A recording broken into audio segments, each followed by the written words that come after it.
दोस्तों सुजलॉन एनर्जी की बात करें तो यहाँ पे कुछ बड़ी अपडेट निकल के आ रही है। सुजलॉन एनर्जी जो विंड एनर्जी सेक्टर की इंडिया की सबसे बड़ी कंपनी है और इसका जो मार्केट शेयर है वो 30% से ज़्यादा है पूरे विंड टर्बाइन के बिजनेस में।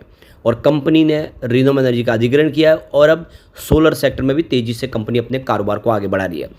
वो कंपनी जो 2020 के पहले पूरी तरह से डूबने की कगार पे थी, सरकार ने सपोर्ट दिया और आज देख सकते हो कि कंपनी पूरी तरह से कर्ज मुक्त हो चुकी है और प्रमोटर ने अपने गिरवी शेयरों को भी छुड़ा है। अब अगला स्टेप होगा अपनी होल्डिंग को बढ़ाना। ऐसे में क्या सुजलॉन आने वाले समय कमाल कर सकता है, क्योंकि ये स्टॉक आने एक तरह से देख सकते हो कि काफ़ी सारी संभावनाओं को लेकर चल रहा है। सरकार का इस सेक्टर को पूरा सपोर्ट मिल रहा है और कंपनी अब आने वाले समय आप देखें मेक इन इंडिया के तहत बहुत सारे इक्विपमेंट खुद बनाती है, उनके प्रोडक्ट बनाती है और साथ में किसी भी कंपनी के लिए जो प्रोजेक्ट लेके उसको मैन्युफैक्चरिंग करके उसको लाइफ टाइम सर्विस प्रोवाइड करती है। ऐसे में क्या है सुजलॉन का फ्यूचर, और यहाँ पे कंपनी की मीटिंग होने जा रही है, एक इन्वेस्टर मीटिंग है और इसके अंदर क्या फैसला होगा उसको समझने की कोशिश करेंगे। लेकिन फ्रेंड्स उससे पहले अगर आप पहली बार हमारे चैनल पे आए तो चैनल को सब्सक्राइब कर दीजिए, एक बेल आइकॉन दबा दीजिए ताकि जब भी नया वीडियो बने पहला नोटिफिकेशन आपको मिले। वीडियो पसंद आए तो लाइक से ज़रूर कीजिए। चलो फ्रेंड्स वीडियो स्टार्ट करते हैं। मैं हूँ आपका दोस्त SB दवे और हमारे अपने चैनल ऑनलाइन कमाई में आपका बहुत बहुत स्वागत है। तो सबसे पहले BSE सेंसेक्स की बात करें तो इस समय 11-12 का टाइम है, 80,491 के स्तर पर BSE सेंसेक्स जहाँ पे 249 पॉइंट की तेज़ी देखने को मिली है, यानी 0.31% की तेज़ी है। आज देख सकते हो कि बाज़ार में माहौल ठीक ठाक बना हुआ है। वैसे आप देख सकते हो कि आज जो इंट्राडे का हाई बना वो बहुत ही ज़बरदस्त था। 81,000 के स्तर को आज इसने इंट्राडे में छू लिया बाजार ने, लेकिन ऊपर के लेवल से आगे फिर प्रॉफिट बुकिंग, और जिस वजह से आप देखें तो बाज़ार करीब 600-700 पॉइंट नीचे आया है, परंतु अभी भी पॉजिटिव है। तो ये काफ़ी महीनों के बाद 81,000 का स्तर फिर हमें देखने को मिला है। 86,000 का इसका ऑल टाइम हाई है, यानी 5,000 पॉइंट रह गया है नीचे। उससे हम क्लियरली समझ सकते हो कि बाज़ार में तेज़ी का दौर है। FIDI बाज़ार में ख़रीदारी करे और ऐसे में आने वाले समय बाज़ार में एक अच्छी तेज़ी की संभावना बन सके। इस समय निफ्टी एनर्जी दबाव में आ गया है, 34,191 के स्तर पर है, जहाँ पे 50 पॉइंट की गिरावट है, यानी 0.15% डाउन है। तो जैसे कि बाजार नीचे आया इसका असर यहाँ पर भी देखने को मिला और ऐसा ही बिल्कुल सुजलॉन के साथ हुआ है।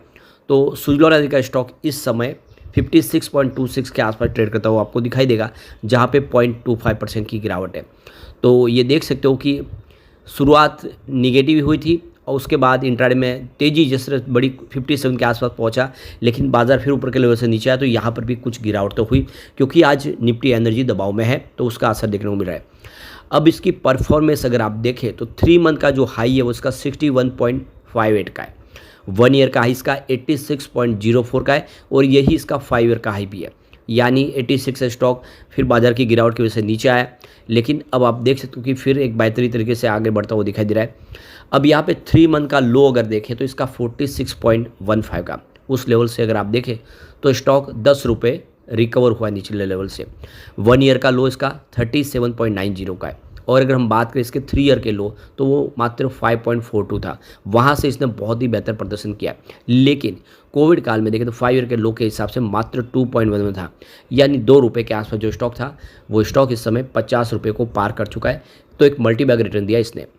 अब यहाँ पे जो अपडेट है कि कंपनी अपनी एक इन्वेस्टर मीटिंग करने जा रही है और इस मीटिंग को ऑर्गेनाइज करेंगे मोतीलाल ओसवाल। ये एक वर्चुअल मीटिंग होगी और 5 मई 2025 को ये मीटिंग होने जा रही है। इस मीटिंग के अंदर देखें तो अलग अलग इन्वेस्टर के साथ में बातचीत होगी, कुछ बड़े फैसले लिए जा सकते हैं, यानी कंपनी अपने बिजनेस को लेकर जिस तरह से लगातार कोशिशें कर रही है उससे समझ में आ रहा है कि कंपनी कुछ बड़ा करने को तैयार है और ये काफ़ी बड़ी इन्वेस्टर मीटिंग होगी, कॉन्फ्रेंस होगी, जिसको मोतीलाल ओसवाल के द्वारा यहाँ पर पूरा मैनेज किया जाएगा, ऑर्गेनाइज किया जाएगा। अब जो देख सकते हो कि सुजलॉन एनर्जी जो अब अपने फॉर्म में लौट रही है, कर्ज मुक्त होने के बाद कंपनी बड़े प्रॉफिट की तैयारी में है, FI यहाँ पे हिस्सेदारी बढ़ा रहे। तो यहाँ पे देखिए शेयर बाजार में कुछ कंपनियाँ शेयर रिटेलर इन्वेस्टर के बीच में बहुत ज़्यादा पॉपुलर होती है, उसमें से एक नाम सुजलॉन एनर्जी का भी है। सुजलॉन के शेयर आम निवेशकों के बीच हमेशा चर्चा का विषय रहे।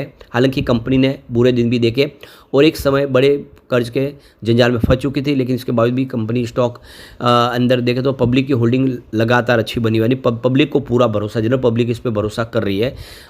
समय समय पर कंपनी के लिए प्रॉब्लम में बहुत आई और उसमें से बाहर भी निकले।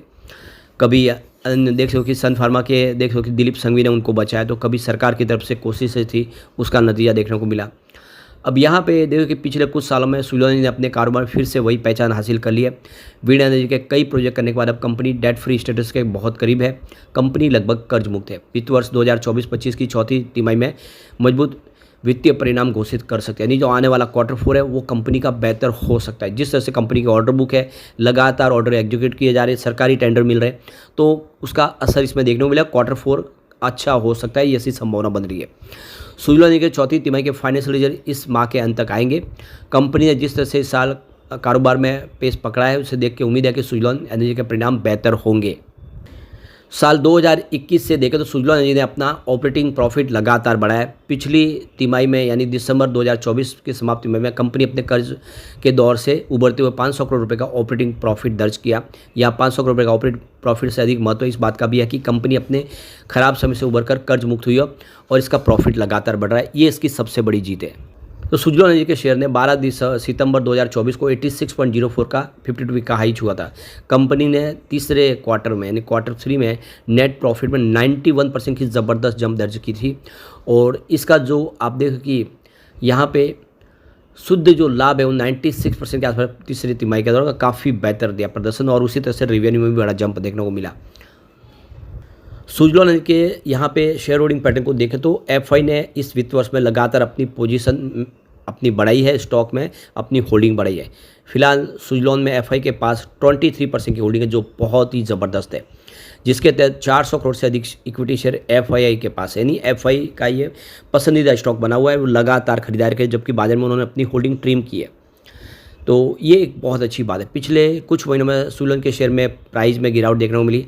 हालांकि स्टॉक में आने वाले दिनों में बढ़त की उम्मीद पूरी दिखाई दे रही है। कंपनी ने पिछले 5 वर्षों में 19.7% CAGR की अच्छी लाभ वृद्धि दर्ज की है, जो अगली तिमाही में भी कंटिन्यू रह सकती है।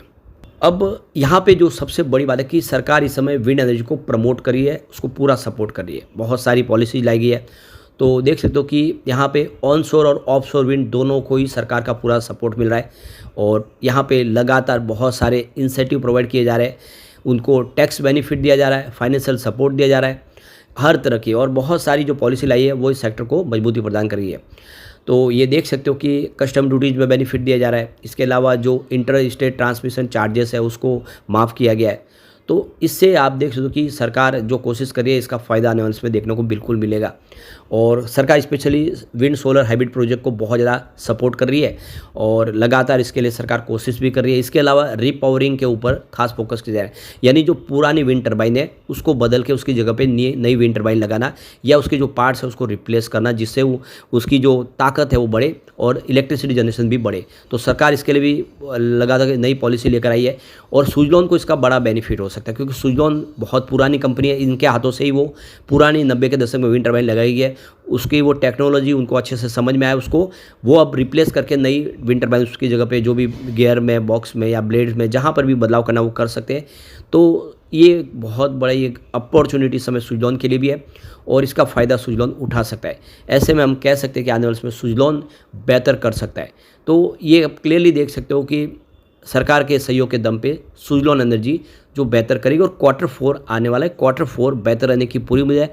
ऐसे में आने वाले समय सुजलॉन के लिए एक संभावना पॉजिटिव दिखाई दे रही है। लेकिन फ्रेंड्स, कोई भी इन्वेस्टमेंट करने से पहले अपने फाइनेंशियल एडवाइजर से एडवाइस ले ले या अपना खुद का रिसर्च करें, क्योंकि मैंने वीडियो आपके एजुकेशनल पर्पज़ के लिए ही बनाया। वीडियो पसंद आए तो लाइक से जरूर कीजिए और चैनल को सब्सक्राइब कर दीजिए। Thank you friends.